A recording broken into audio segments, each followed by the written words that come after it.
Toi aussi, tu as envie de gagner du temps dans la gestion de tes process. Eh bien, tu savais qu'avec cette automatisation, tu pouvais vraiment gérer toute ta newsletter. Dans un premier temps, on définit la plage qu'on veut.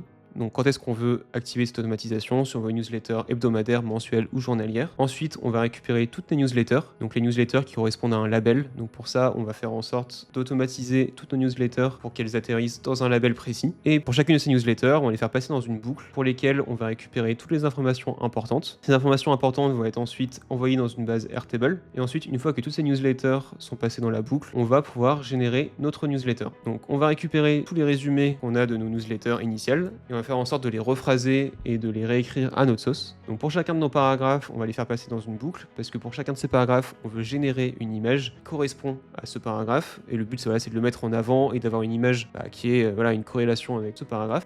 L'image ensuite, une fois qu'elle est générée, va être uploadée directement sur un hébergeur d'images pour pouvoir récupérer cette URL par la suite. Et ensuite, une fois que toutes nos images ont été générées, on va récupérer la globalité de nos newsletters, donc à savoir l'intro, nos paragraphes avec leurs images et la conclusion. Ensuite, on va préparer l'HTML qui va nous permettre de mettre en forme notre newsletter. Donc que ce soit en modifiant la police d'écriture, que ce soit en mettant la taille d'écriture, les titres. Et ensuite, on va envoyer nos informations directement dans MailerLite. Donc on va pouvoir créer une campagne et ensuite la configurer directement. Si tu es intéressé par cette automatisation, tu peux en voir un peu plus sur ma dernière vidéo YouTube. Et sinon, tu peux commenter newsletter en commentaire et je te l'enverrai.